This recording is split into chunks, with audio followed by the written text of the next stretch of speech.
Bayangkan suasana setelah serangan udara. Puing berserakan, asap menipis, lalu tiba-tiba seseorang menemukan sebuah bom Amerika jenis GBU-39, tapi anehnya bom itu tidak meledak. Masih utuh, mulus, seperti baru keluar pabrik. Kejadian ini bikin heboh karena GBU-39 dikenal sebagai amunisi presisi yang biasanya bekerja bersih. Datang, hajar target, lalu hilang tanpa sisa. Tapi kali ini, justru sisa itulah yang membuat Washington tidak tenang. Amerika langsung dikabarkan menekan Lebanon agar menyerahkan benda itu kembali. Kenapa segenting itu? Karena di balik besi dan kabel bom tersebut, ada teknologi yang sangat tidak ingin mereka bagikan. Apalagi kepada negara yang paling suka membongkar dan menirunya, Iran. GBU-39 bisa dianggap harta karun jika jatuh ke tangan insinyur Teheran.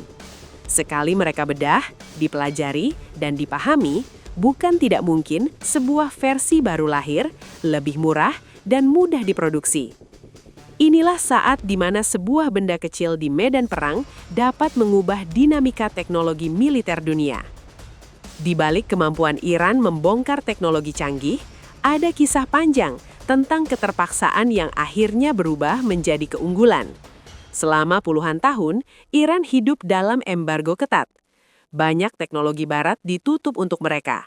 Tidak ada pembelian sistem canggih, tidak ada kerjasama militer, dan hampir semua perangkat modern dilarang masuk. Tapi bukannya menyerah, mereka membangun budaya baru. Kalau tidak bisa beli, ya dibongkar. Kalau tidak boleh punya, ya ditiru.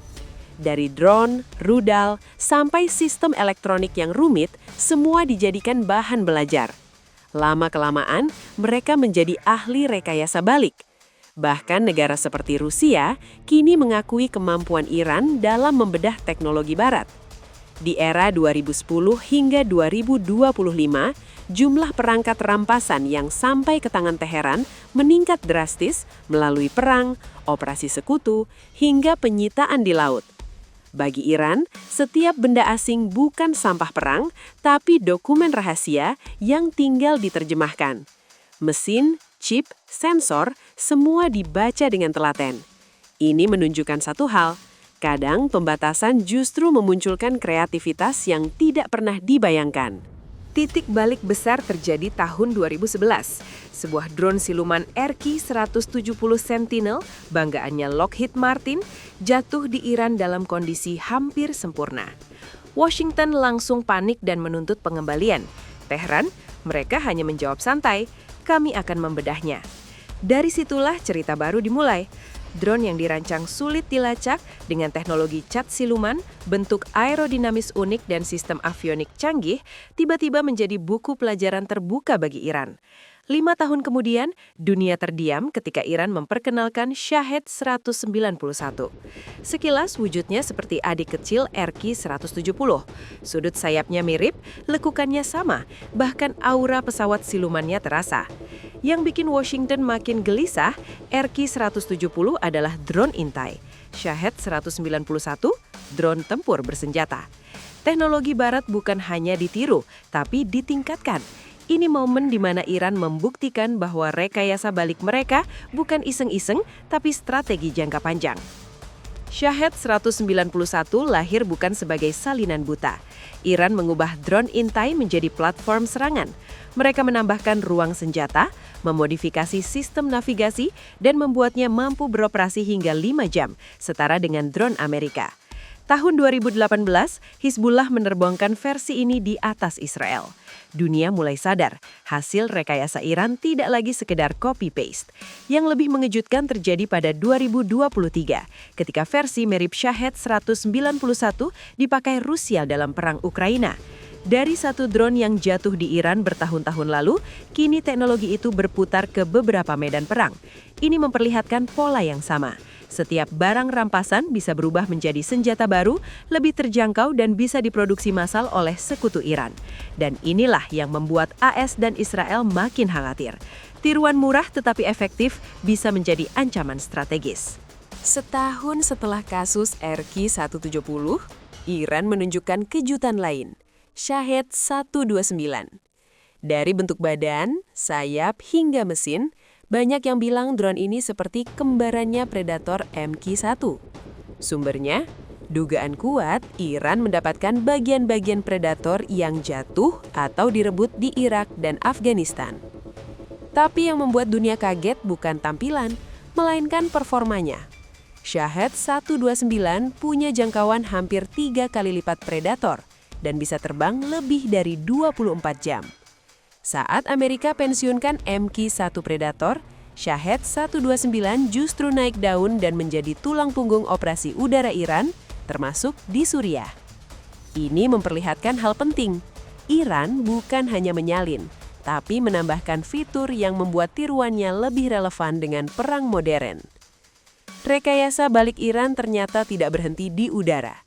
Pada 2018, kelompok Houthi menangkap drone bawah laut Amerika bernama Remus 600. Perangkat canggih yang dipakai Angkatan Laut AS untuk pemetaan laut, deteksi ranjau, dan misi siluman. Perangkat itu diduga dikirim ke Iran, dan pada 2024 muncullah torpedo Al-Ghariyah. Bentuk dan ukurannya terlalu mirip untuk disebut kebetulan. Padahal membuat UUV, Unmanned Underwater Vehicle, jauh lebih sulit dibanding membuat drone udara biasa. Namun dengan akses fisik terhadap sistem Amerika, plus bantuan teknis Teheran, Houthi dapat memamerkan teknologi yang sebelumnya mustahil. Ini bukti lain bahwa setiap perangkat Amerika yang hilang bisa kembali dalam bentuk yang jauh berbeda.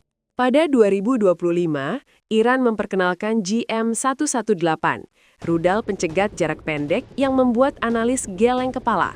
Kenapa?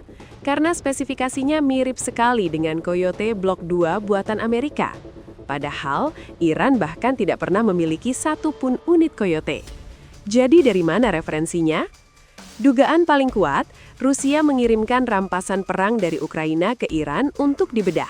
Sensor, chip radar, sistem kendali, semua diduga dianalisis satu persatu.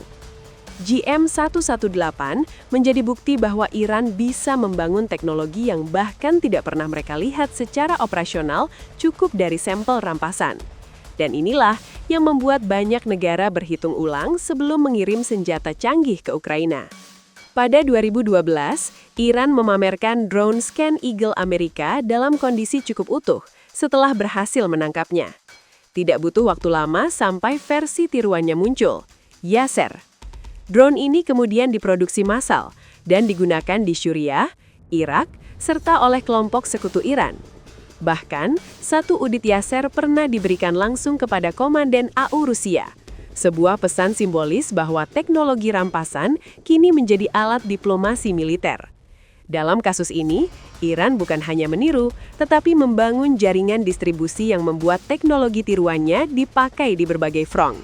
Di Ukraina, banyak Javelin Amerika jatuh ke tangan Rusia. Sebagian dari itu diduga dikirim ke Iran untuk dibongkar dan dijadikan bahan penelitian. Pada 2023, lahirlah Shahid 365, senjata anti-tank yang sangat mirip konsepnya dengan Javelin, Fire and Forget, serangan dari atas, dan hulu ledak anti-armor modern. Iran bahkan mengklaim jangkauannya lebih jauh, hingga 8 km. Shahid 365 memperlihatkan pola yang sudah sering terjadi. Begitu ada sampel senjata barat yang tersedia, Iran bisa membuat versi murahnya dalam waktu relatif singkat. Pada 2023, Iran memperkenalkan amunisi kamikaze baru bernama Sina. Sekilas, bentuknya sangat mirip Switchblade 300 Amerika, sayap lipat, tabung peluncur kecil, mekanisme dorong, dan mode serangan sekali pakai. Ini bukan sekedar tiruan, tapi bukti bahwa Iran menargetkan jenis senjata yang paling relevan dengan perang modern. Drone kamikaze berbiaya rendah.